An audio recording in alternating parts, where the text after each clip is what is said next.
Hi guys, and welcome back to the Nate Davis Disc Golf Channel. I'm here with a good friend of mine, Chris Kerns, co-teammate at Great Lakes Disc Golf, also Team Underground. You want to tell us a little about yourself? Yeah, Chris Kerns, PGA number 56700. I like long walks on the beach, different flavors of teas, Tim Hortons coffee, and I like disc golf. No, he's real romantic. He definitely showed you there. So what's your favorite model of disc in Discraft right now? What's your go-to thrower? Go-to thrower, Buzz.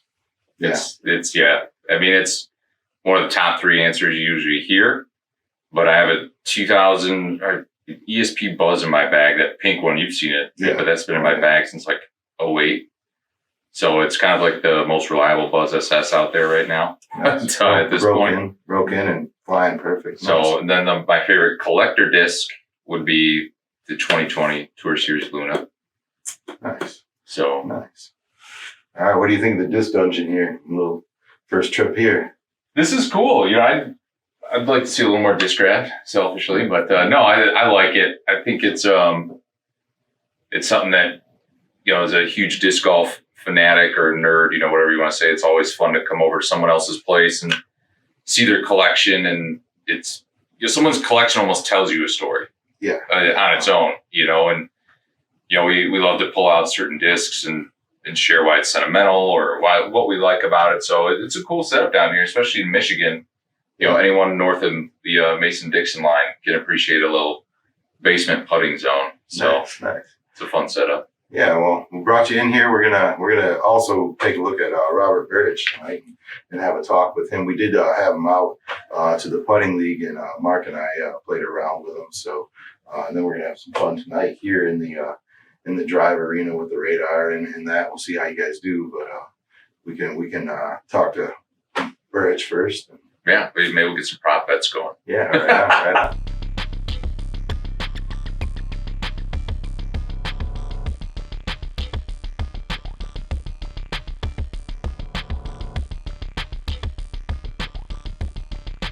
All right, Robert, how you doing, bud? How's it going, guys? I'm pretty good.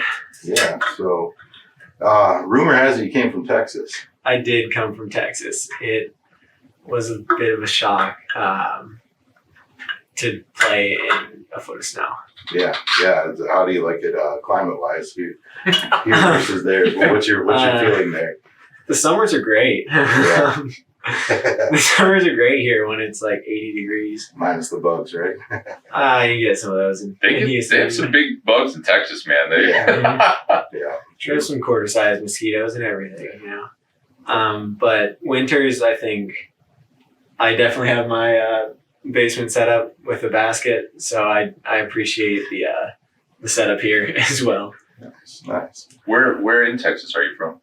I'm from Houston. I'm from like the south side, so a little more toward Galveston.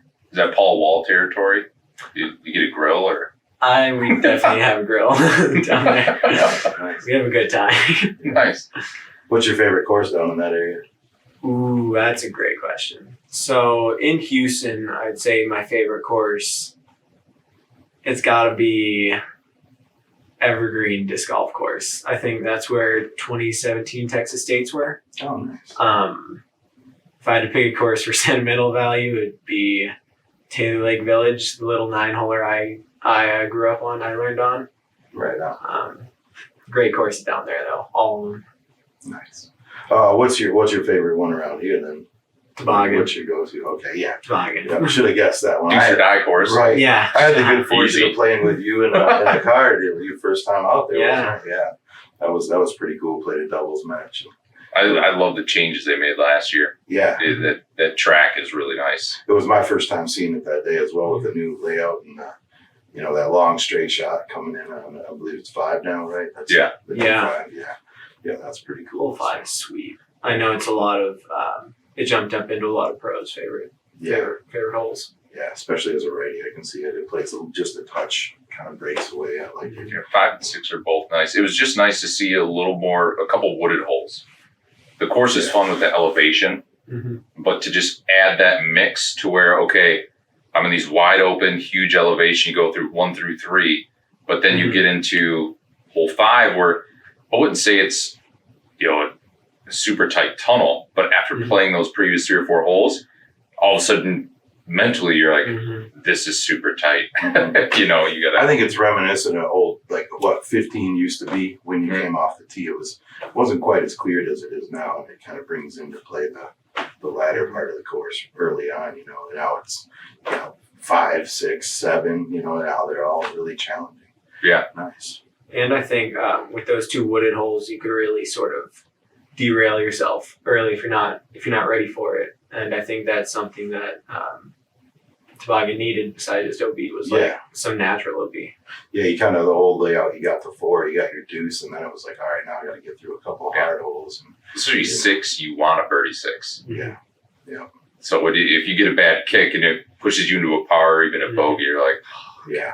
It's Now not good. Now it's quite the push just to lay it into that opening where the new tee location is. That's pretty cool. So nice.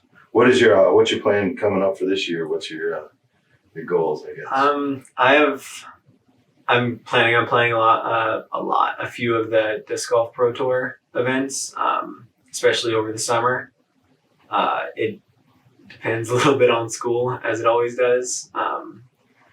Going to the University of Michigan is not the easiest thing with balancing playing tournaments every weekend, but I'm planning on playing every time I can. Nice. Seeing what I can do. Right on. What are you going to school for? I go to school for kinesiology. Okay. A lot of anatomy, biomechanics, sort of explaining how the body moves, how it works, and I think it really integrates well into like learning how to throw more efficiently and more consistently. You guys just say that's my first thought was like, wow, that must have a huge impact on your game. It definitely does. It's forehand. I know I switched my form at the end of last year, beginning of this year, over the off season because it was I was putting a lot of strain on my elbow, and I could really I needed an elbow brace, or I felt like my elbow was gonna fall off. Yeah. And so just switching like a grip or form just mentally made that so much better because it was, I can throw this now at the end of the round without worrying about like injuring myself or anything. So that's awesome to see the combination of things there, your education coming into play. This Skull Strong, better watch out. Yeah. Right. Oh, wise you are. Oh, yeah. Nice. So are you registered for anything, any big upcoming ones yet, tournaments yet? So the Lower Peninsula Open isn't a big one per se, but it's a big one around here. I'm waiting for D-Glow and Ledgestone to open.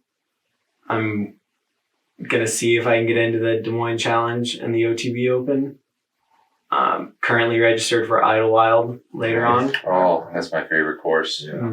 Nice.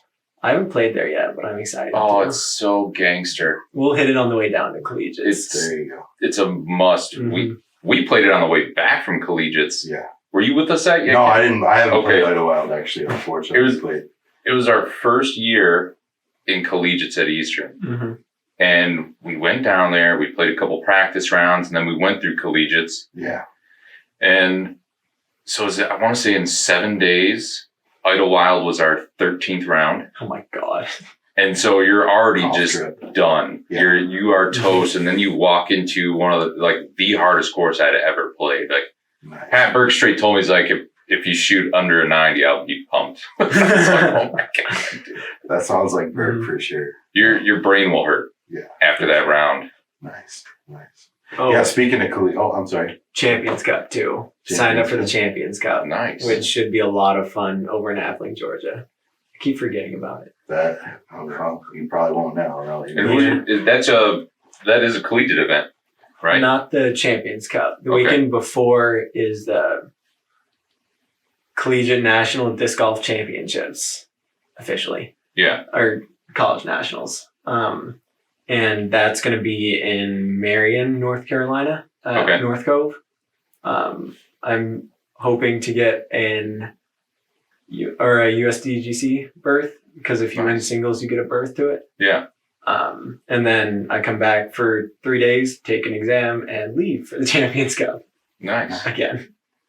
Yeah, that's a grind. Yeah. Finish up school. Mm-hmm. Yeah, that's most important thing is get that done. But Oh, yeah. we all love disc golf, so we know how that goes. That's one thing we all share. We've all competed collegiately, so that's pretty cool. Well, you had a killer last year. I mean, for people that are going to watch that aren't familiar, maybe recap last year, because I mean that was locally. I met you through Noah Morehouse. Another young gun as a sniper, but he introduced. He was like, "Oh, we're going to play with Robert Burridge at Huron Valley Sanctioned Singles." I was like, "Oh, who's that?" And he was like, "Biggest bagger in the state," and he was just joking. I was like, "Okay." As soon as he said that, I was like, Noah likes you, so I'm gonna like you. Noah's a good judge of character. And we played, I think it was Lion's Den.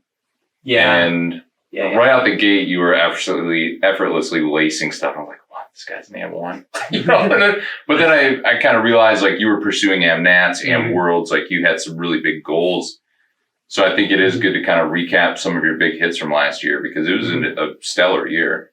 Yeah, definitely. I started following you last year, and my introduction to you was doing commentary, and I did it in live form, like impromptu. I actually I should have had the roster before I got in, but I literally learned who you were, and I was telling Kerns that on the way here that the cool thing about it was like I learned you as a disc golfer before I got to know you as a person. That's it tells you a lot about a person as far as their discipline and things like that. And like I was paying attention to your form, and like you have a really good putt, and just you're determined when you play. That's admirable.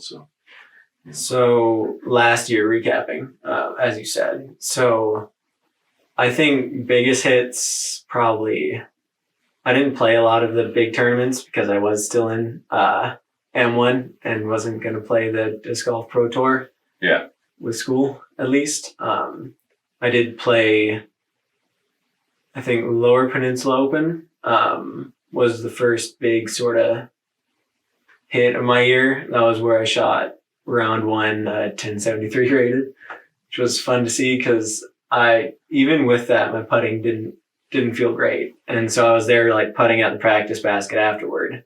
And I heard these pros come over and be like, "Who's that bagger in M1 who just shot like 10 down? Why?" nice. And I was like, I just didn't say anything. I just kept putting on. Yeah. And after like all but one left, he was like, "Oh, what's your name?" I was like, "Oh, I'm not bagger. That's an M1. Don't worry about it." Yeah. And so it was starting like that, and then just like keeping up the pace was a little tough, but I managed to beat the MPO field by one. Yeah. While staying in advanced, which I think made a few people mad. Yeah, I mean, you definitely.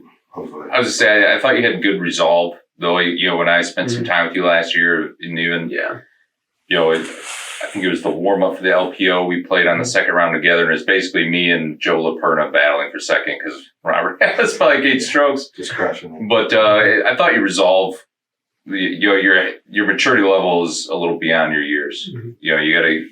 I respect that a lot because you do get a lot of that in disc golf where people, they'll want to focus on bagging. This person should be playing this, I think. And, the thing is, to me is, it's everyone's individual path, right? You have specific goals set in mind. And at disc golf, it's a little strange when you go from AM1 to pro. There's no ratings cap. And I think at some point I'd like to see them kind of tweak that and some of the eligibility for situations like this where you have someone like yourself that's trying to go for, some huge titles, or you get like a Luke Taylor that's like a junior gangster. I know you guys have battled each other. I've played with them a few times. Or you look at people worrying about college eligibility, things like that. But LPO, you crushed it. So that was awesome. I think really my main hits last year were that. I think next was college nationals, I think at the beginning of last year. I think I got 6th individually out of however many people were there. I think like 200 or so. So last year, since COVID, was in your face so much more, it was 2-man teams instead of 4. And so just me and my buddy Andrew going down as just a 2-man team. Like no one's ever heard of like Michigan going or University of Michigan going down and like shooting anywhere near the top. Yeah. And we're like in third after round 1, like in second after round 2, tied for second after the individual rounds, and then ended up in fourth, 1 shot back of second, 2 shot backs of first and second were tied. And so it was a really like get Michigan on the map. Yeah. And so it was a good thing to go and do, because now we have like our club is bigger than it has been in a long time. You can start establishing an actual program. Yeah. We definitely have a team this year that I think we can compete with. We will definitely try to win. I don't know how it'll go, especially with some schools. Like I think one school, for the first time ever recently, actually gave a scholarship for college disc golf. Mm-hmm. And so there are a few schools, maybe like Liberty, where they're like disc golf is a main attraction. Like if someone's going to play college disc golf, it's like go to NC State, go to Liberty. No one's ever like. Fair State is one of those too. Yeah. Fair State's a powerhouse. They rocked it when we were there. They swept the entire field. From Fair State. Leonard built that program though. Yeah. I've met Leonard. He's a great dude. He was super nice. Mm-hmm. Yeah. Right. So you guys put Michigan on the map at Collegiates. Mm-hmm. And then I went back to school for a few weeks and then went to Toboggan for the amateur nationals, where I don't know, I think I won by 6 or 7 strokes. It was a victory lap. Yeah, it was the final round. Yeah, it was a fun time. I enjoyed it. Yeah, it was very relaxing to be able to throw with no consequences at Toboggan. Yeah, but I know you can see it on the video from who was doing it. B-Dub Pro, I think. Was it B-Dub? I haven't seen the I can't remember. I can't remember. I think B-Dub did Amateur Worlds, which is the next big tournament I did. But for nationals, Crew 42. Yeah, okay. Crew 42. Makes sense. Nice. You can see me at the end of finishing 18 finally be like, okay, it's over. Yeah. Because it is Toboggan and anything can happen really fast. Say, you're going to last round, like you had a nice lead, but coming down the stretch, what was your mentality or emotion level? How did you manage that going in there knowing like, I would imagine your approach was kind of like, don't be too risky. Mm-hmm. But at the same time, on a course like that, if you change much of what you're doing, it could go bad. So what was like that last 9 like? So being the person I am, the last 9 was my scoreable 9. And so it's where I got most of my birdies. I think I shot 4 or 5 down, 4 down. I think round 2, I got a majority of my birdies on the back 9. The only time I missed hole 18 was when I laid up for the final round. And so really cutting out the OBs was like playing it safe. Mm-hmm. But when I tried to do that on 15, it backfired. So after that, I said, screw it. I'm going to throw what I want to throw. Yeah. And so I think it's important to not back off if you're near the end, unless there's a clear way to do it. Yeah. Because if there is, then like consider it, but also know that's your play. You've practiced that multiple times. It's probably what's going to serve you best. Yeah, it's your highest percentage move. Just if you keep doing the same thing. Yep. It was, that's where I played with Luke. I think every round I played with Luke, from feature card to second round lead to third card lead. I mean, from what I've seen you both play. I've had the good fortune of playing with you both, and you guys are competitors. I mean, it's great. I mean, we all can throw well, but I can say that you are a bomber, and it's. What do they say? There's levels to this game. Yeah, right. Yeah. Yeah. Those darn ratings, Yeah. So then after AM Nats, then I didn't really play until AM Worlds. I was to say, I thought that was your next big one, but I can't remember when your sponsorship announcement came into play. That was between Mats and Worlds. I think it was a couple weeks after, or a week or so after, where I got a call. I was in contact with what's his name, Wes, as well for Discraft Underground, and I personally bagged a lot of Innova beforehand, and so it was, I think, a better choice for me at that moment in time to go with Innova, and I'm really happy with where I'm at with them. That's awesome. And you've got you've had Gorilla for a long time, right? That's kind of your hometown. Like those guys helped usher you into the game a little bit. So Gorilla Disc Golf, it's similar to Great Lakes Disc up here, where it's pretty local with a few big names out there repping them. Like Gorilla has Garrett Gerthy and Lisa Fakis repping them on tour this year, to my knowledge. And so it's good to have a few of those like big pros, but they have a lot of just the nice solid guys down in Houston, where it's like player level pro players. Yeah, where it's like they're good guys to where if you just want to around at, they're going to be on social media. You shoot them a text, they'll be there. Just good people to help the brand grow, and Nice. I'm very proud to be able to have them as a sponsor. Yeah, right on. That was one of my images I remember is watching down the Southern Michigan Open. I think it was your first one I commentated, and we actually thought it was Gorilla Bags at first. It was kind of funny. We were like, oh, all right, and we were kind of questioning what is Gorilla, So that's awesome. Nice. So from Innova, what's your go-tos? I guess you driver, fair, mid, and fairway. Oh yeah, bring bag over. Oh, there you go. Yeah, that one. I'll hold the bag. We'll just, all right. Why don't you do a bag review? Make that. All right. So real quick, in the bag, I'll make it fairly quick. So I currently have 3 putting putters. I have 2 alpacas, which just made the bag. These are Innova made. And then one of the really old school P2s from my buddy Ben, who's also sponsored by Gorilla. He's someone I grew up playing and always sends me nice messages. Moving on, I have a side pocket of specialty discs, which I'll get to later. I think I have 5 upshot discs I have a flat R Pro Rhino.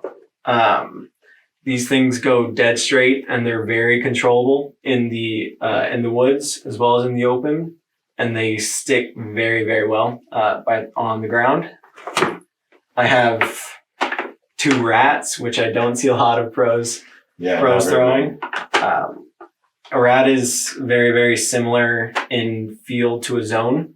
The only difference is they stand up and glide for a while. Gotcha. Which really goes well with my my ultimate frisbee background, because I can snap it on a little hyzer and it'll just pop to flat and ride. Yeah, give it that nice glide, yeah. And then I have 2 gators, one in Casey Pro, which I mostly throw backhand because it has a nice stand up for a predictable finish, and then just a flat top gator that is very overstable. The beef. That's into a headwind, over the water, trying to land on a peninsula tip shot. Yeah, it really is. Real quick in here, I have 4 mids. Mako 3, the Kona Panis from last year that were pretty flat. This one is my straight to understable mid. Is that her disc this year? No, she's with Dynamic now. I don't know. Does she have a disc yet from them? I'm not sure. I don't know if they've announced it yet. Yeah.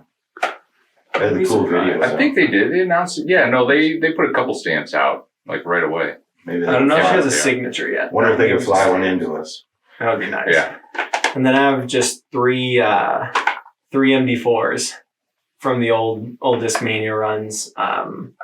This one I was throwing all over toboggan for my upshots. It's pretty straight to understable now. And then I have just beefy and slightly less beefy, just for controllable shots. Nice. Beefy. I bag a fair number of discs, honestly, but my pride and joy is the 11-time whippet in my bag.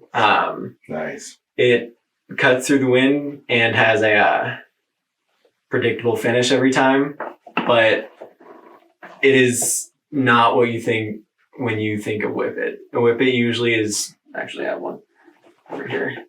I have a Leicester one, which is just ridiculously overstable. Yeah, the difference between the KC and the champ stuff. Well, I've seen the KC up close, and it's missing like 6 grams off the rim. Yeah. Right. Well, yeah, he's got a putter that's pretty deep. It's got some character. Listen, I would Seasoning. like that too. It's over here somewhere. it's just got some teeth so it can bite in. Yeah, with the yeah. Chains or the ground, whatever it needs to. And then I bag a nice spread of fairways from a Glow Eagle that I beat in with the old Gorilla stamp. Great. This specific run was really flat. Very still overstable after 2-3 years of throwing it. It still is pretty straight. Has that dependable finish. I have 2 Firebirds because Firebirds. I have an 11-time. That's Well said. that's sweet. I mean, I don't think I need to explain what a Firebird does. Yeah. Yeah, It's you're pretty good there. overstable. Yeah. Anybody that throws a forehand knows. 2 Dark Rebels. This is one of the new discs that just came out. Yeah. That's a 170 gram one that's pretty understable, honestly. Yeah. And this pink one, actually, it's a little domier. You can feel it. You can pop it. Yeah. It Got a little It's- more glide. a little more stability A little stable. Yeah. for sure. It I can see that. I can throw it as hard as I want and it'll flip up but won't flip over. It's surprisingly good. And just a range of discs. I have a Sidewinder from Mason Ford last year that's good for uphill shots, as Michigan has hills. Halo Savant, it's my Thunderbird slot, so it's straight, a little bit flippy. It's just very controllable in the woods. And then lastly, I have a Phantom Sword, which is another new one. Pretty flat, and that one is beefy. yeah. The Champion ones were very Feels like more stable. a little more stable than a T-bird. It's a speed 9. It's more stable than Little most faster. Thunderbirds that I have, Okay, honestly. yeah. I can throw it as hard as I want. Nice. It's pretty nice. I love the new stamps that they put with the rings as well, Yeah. honestly. Like how the pearliness almost looks like it's on the bottom. Yeah. It's sweet, man. Love it. All the luster of this, right? Right. It's like looking at jewelry. Nerd fest. Yeah. And then I have just a plethora of... Hey, where's the destroyers? I How have... big is this bag, man? It's really big, my guy. I have a Glow Wraith that's very understable. This is my roller disc as well as my controllable woods disc. I thought you were handing it to me. Go for it. Nice. I've had it for a couple years now. You can see the sun's kind of bleached it a little bit. Well worked. I Well used to worked. throw a Star Wraith. That was my go-to long straight driver. I took mine out because I have a really beat up 4-time destroyer, which Yeah. goes further than any other disc I've ever thrown. I can throw it. I usually throw it on hole 2 at Toboggan uphill, and it just has that nice turn all the way into the hillside. Yeah, slight finish at the end. Yeah, nice. Nice Poppy heartbeat to top. it. Yeah. Out at Grand Woods, I had a pop top like that. That was bottom stamped, and it flew into the water, but it had that air pocket. Oh, so it's just sitting That's on when top. I got that. Nice. That's a common theme for my destroyers. Is Yeah, pop top. That's important, man. nice pop tops. This is just a range. I personally like the 4-times. That was a 4-time. I have 2 new 4-times that just went in the bag. I have this 2015 run that I got from Phil DeLone, Nice. which is the beefiest destroyer I've ever thrown. And then a team stamp that's well worked in at this point. Very That's sick. I love the team logo. That's right. it has a nice flip up to it, but isn't as understable as Yeah, you can adjust As it a the little old more. Yeah, only slightly. That's why I bag so many. right. And the last one that I'm gonna show is this old McPro Rock 3. I've had this thing since it first came out. It is the most warped, understable Rock 3 you will ever find. And I currently have 5 aces on it, I believe. 4 or 5 aces on it. Looks like it may have been pink at one point. Right. It was at one point hot pink. Yeah. I've just thrown it enough to where I don't know. I don't really throw this anymore. It's more for sentimental value in the bag. Yeah, it's your rabbit's foot. Yeah, there you it's go. like- Hey, my favorite disc has been in my bag since 08. I get it. Yeah, it's like there's no. It's like a security blanket. Yeah, it's like I have it. If I ever am like whatever, I want to throw this disc now. Yeah. I think it's important to have a range of discs in the bag. I personally bag more than other people, but it helps my game to have the choices there for me to throw. Yeah. Well, it's great talking to you, and I look forward Yeah. to it. Let's do it. Happy to be here, Let's man. boogie. I'm just gonna kick this. Yeah. There you go. This is COVID. Awkward formal. COVID. Awkward formal.